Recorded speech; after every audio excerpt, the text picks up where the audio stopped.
कम आयु में शरीर छोड़ना, जो कि बाबा ने कहा ही है, कलयुग का अंतिम समय मतलब अकाले। लेकिन वो अकाले मृत्यु के कारण भी बहुत अलग अलग हो रहे हैं अभी।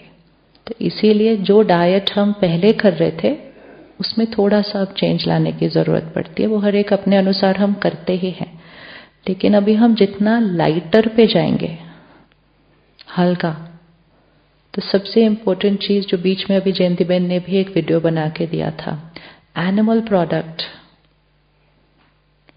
पशु से आई हुई कोई भी चीज इस शरीर को अब सूट नहीं करती है।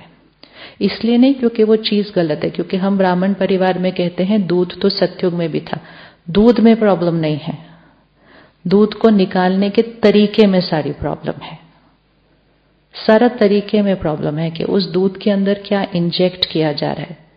4 साल पहले WHO ने टाइम्स ऑफ इंडिया के फर्स्ट पेज पे आर्टिकल आया था, leading cause of cancer will be milk.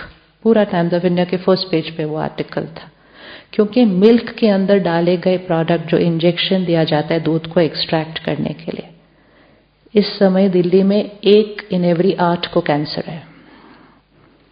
वो फिगर है शहर का। 1 in 5 डिप्रेशन है, 1 in 8 कैंसर है, on an average her family में 1। जबकि लोग इतने अवेयर हो गए अपने हेल्थ के बारे में और इतना कुछ करते रहते हैं। तो सिर्फ इसको एक्सपेरिमेंट करके देखना चाहिए। 2 महीना करके देखें, आपको बहुत लाइट फील होने वाला है, बहुत लाइट फील होगा। और लाइट सिर्फ शरीर में नहीं फील होता, जो चीज शरीर में लाइट फील होती है वो स्थिति को अच्छा और बेटर बना देती है।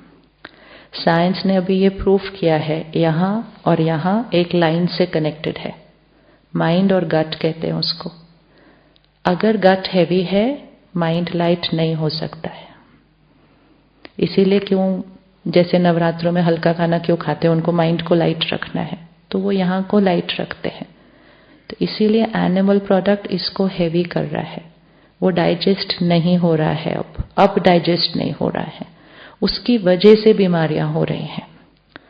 तो अगर एक्सपेरिमेंट सिर्फ करके देखना होता है, छोड़ना नहीं होता है, सिर्फ एक्सपेरिमेंट करके देखना है। 2 महीने मुझे लाइटर फील हो रहा है, मेरा योग बेटर लग रहा है, मेरी नींद कम जरूरत लग रही है, क्योंकि ये हैवी होता है तो नींद भी ज्यादा आती है, बैठे बैठे भी नींद आती है, आलस्य फीलिंग होता है। ये लाइटर होता है, आप लाइटर फील करेंगे, आपका योग 100% चेंज होगा हर बार जब आप डाइट में कुछ चेंज लेकर आएंगे। डिप्रेशन, एंजाइटी गट से कनेक्टेड है। अगर गट जो लोग अपना ठीक कर रहे हैं, उनका डिप्रेशन एंजाइटी ठीक होने लग रहा है, तो हमें डिप्रेशन एंजाइटी नहीं है, लेकिन हमारी स्थिति तो पहले से और बेटर हो जाएगी ना अगर हमने गट को चेंज किया। तो हर एक अपनी अपनी रीति से छोटा छोटा चेंजेस करके देखिए। जो डाइट पहले ले रहे थे वो आने वाले समय में नहीं चलेगी ठीक। चीनी, कैंसर का सेल चीनी पर चलता है, वो चीनी खा खा के जीता है अंदर, उसी से वो मल्टीप्लाई होता है और वो ग्रो करता है। जो रिहैब सेंटर्स विदेश में होते हैं कैंसर में, उधर दूध अलाउड नहीं होता है, एनिमल प्रोडक्ट कोई अलाउड नहीं होता है। तो ये एस्टैब्लिश्ड साइंटिफिक चीजें हैं, और हम एक बार छोड़ते हैं उसके बाद तो हम बिल्कुल नहीं ले सकते, क्योंकि तुरंत लेते ही पता चलता है कि हमने कुछ डिफरेंट लिया जिसने बॉडी को और ज्यादा हैवी कर दिया है। तो छोड़ना नहीं है, सिर्फ एक्सपेरिमेंट करके देखना है। अगर लगे रिजल्ट मिलती है तो और 2 महीने करके देख लीजिए, और अगर नहीं लगे तो वापस। बहुत बड़ी भ्रांति है कि उससे शक्ति मिलती है, और सबसे बड़ी भ्रांति है कि उससे कैल्शियम बढ़ता है। उस पर तो पूरी साइंटिफिक एविडेंस है कि वो एक्चुअली हड्डियों में से कैल्शियम को निकाल रहा है, तो वो कैल्शियम नहीं बना रहा है। अगर ऐसा होता तो सब जो दूध पीने वाले हैं उनको ऑस्टियोपोरोसिस नहीं होगा, उनको फ्रैक्चर नहीं होगा, ऐसा कुछ भी नहीं हो रहा है। वो एक्चुअली हड्डी में से कैल्शियम को निकालता है, और कैल्शियम के बहुत सारे और सोर्सेज होते हैं। सबसे आसान सोर्स जो भंडारे में पड़ा हुआ है वो है तिल। तिल से अच्छा कोई प्रोडक्ट नहीं है कैल्शियम के लिए। 1 लड्डू खा लो तिल का, 1 चम्मच तिल खा लो, 1 चम्मच तिल को पीस के पी लो, तिल का दूध बना लो, आपका ग्लास भर के दूध से ज्यादा कैल्शियम है उसके अंदर। तो सब सब्स्टिट्यूट है, लेकिन वो हमारी डीप बचपन की है ना कि नहीं इसी में ताकत है। ताकत होती तो वो लाइटर फील होगा, ताकत नहीं है, वो सिर्फ स्टोर हो रहा है अंदर, इसलिए वो हैवी फील होता है। तो एक्सपेरिमेंट करके देख सकते हैं। ये नहीं कहना है कि सतयुग में दूध पीते थे इसलिए अभी हमने दूध पीना है। सतयुग में हम जाके पी लेंगे फिर से, लेकिन वो कलयुग वाला दूध सूट नहीं हो रहा, क्योंकि उसमें बहुत ज्यादा करप्शन है, उसमें करप्शन है। भारत में कितना दूध यूज होता है उतनी गाय और भैंस भारत में नहीं है, और भारत इस समय विदेश को दूध एक्सपोर्ट कर रहा है। कहाँ से आ रहा है ये दूध? सारा दूध, मिठाइयाँ, पनीर, दही कितना यूज हो रहा है भारत में? उतने तो है ही नहीं। तो वो एक ही गाय या भैंस को दिन में 3-3 बार इंजेक्शन लगाते हैं ताकि उसका इतना दूध निकलना चाहिए। तो वो दूध के अंदर वो इंजेक्शन है, और इसीलिए हमारे को उसकी बीमारियां हो रही हैं। तो इसलिए ये शरीर वैल्यूएबल है। तो छोटी छोटी चीजें करके देख सकते हैं। बाकी ड्रामा में कोई भी बात है वो तो अलग, लेकिन हमने अपना कर्म सही किया तो हमने अपनी तरफ से इस रथ को चलाने के लिए जो परहेज करनी है वो की, और लाइटर तो पक्का फील होता है। योग को अच्छा करना है, अमृत वेला अच्छा फील करना है, तो गट लाइटर होना चाहिए। नींद आती है ना सुबह अगर उठ के कभी, तो वो गट हैवी था। आप रात को जल्दी या खाए नहीं, आपका देखो अगले दिन सुबह अमृत वेला कितना अच्छा चलेगा, क्योंकि खाना पहले ही डाइजेस्ट हो गया था। यहाँ के लिए कुछ नहीं करना है, यहाँ के लिए करना है, ये ठीक होता है। इसलिए बाबा सबसे पहले आके अन्न को चेंज करता है। जो सेंटर पर आते हैं अन्न नहीं चेंज करते, उनका मन नहीं लगता है। तो अटैचमेंट नहीं है शरीर से, लेकिन इस समय के लिए शरीर को चलाने के लिए कुछ कुछ चीजों का ध्यान रखना बहुत जरूरी है। चीनी, दूध, मैदा तो अलग, बिस्किट, समोसा, ये जो भी चीजें जो मैदे से बनी है, आटा नहीं भी छोड़ना तो मैदा तो नहीं लेना चाहिए। आप मैदे को, जो मैदा गूंथता है वो देखता है मैदे के हाथ धोना कितना मुश्किल होता है, वो सारा चिपक जाता है, तो वो मैदा अंदर आंतड़ियों को चिपक जाता है, वो नहीं निकलता है। हाँ जी, बेसन नहीं चिपकता, आप करके देखिए। हाँ, सिंपल चीज होती है, हाथ पे देखना है। हाथ पे जो चिपकेगा वो आंतड़ियों पे चिपकेगा। हाथ से जो साफ होता है वो इधर से भी साफ होगा।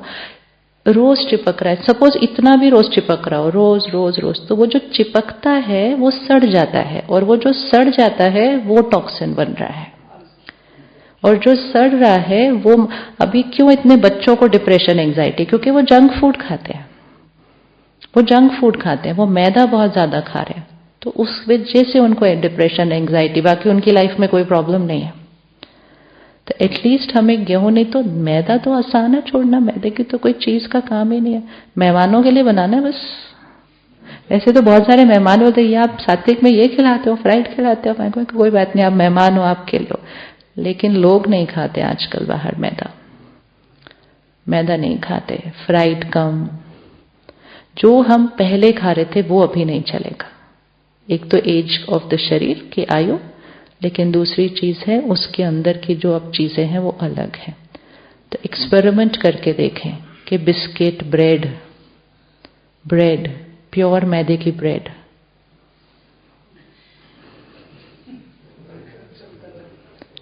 प्योर मैदे की ब्रेड, ये जंक फूड में आती है बाहर की दुनिया की भाषा में।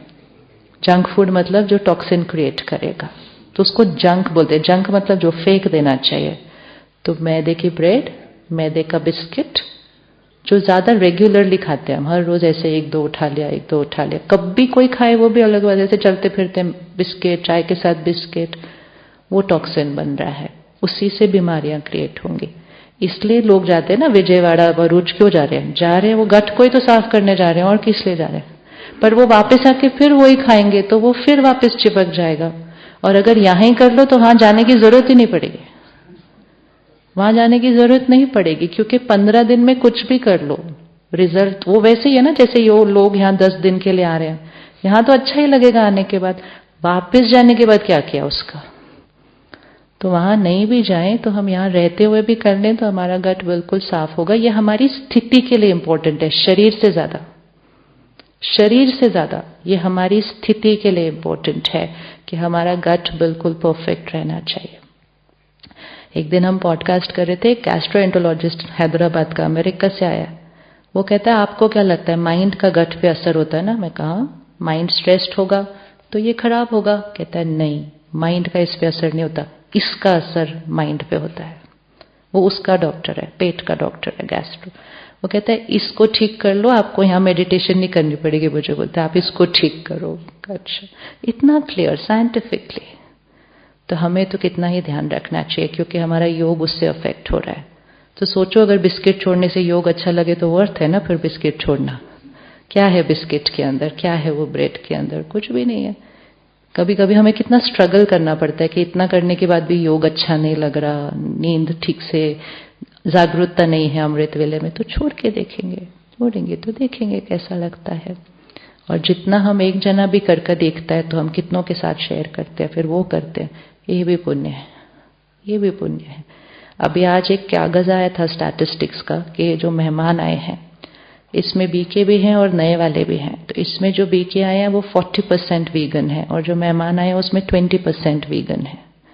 ये बढ़ेगा फिगर आने वाले समय में, ये बढ़ेगा ही। इसलिए हमें भी करके देख लेना चाहिए एक्सपेरिमेंट। वीगन मतलब दूध नहीं ले रहे, दूध का कोई भी प्रोडक्ट नहीं ले रहे। ये बढ़ेगा और विदेश में ज्यादा अवेयरनेस है इसकी कि इससे कौन सी बीमारियां हो रही हैं। तो एक बार एक्सपेरिमेंट करके देखेगा, एक बार, क्योंकि अभी तक जितनों ने किया सबको फायदा हुआ। तो एक बार एक्सपेरिमेंट करके देखिए। शरीर को छोड़ दो, स्थिति को देखना सिर्फ कि स्थिति बेटर फील हो रही है। लेकिन रूल एक है कि वो 2 महीने में एक बार भी टूटना नहीं चाहिए, तब एट स्ट्रेच में रिजल्ट मिलेगा। ओके जी, थैंक यू सो मच, शुक्रिया। ओम शांति।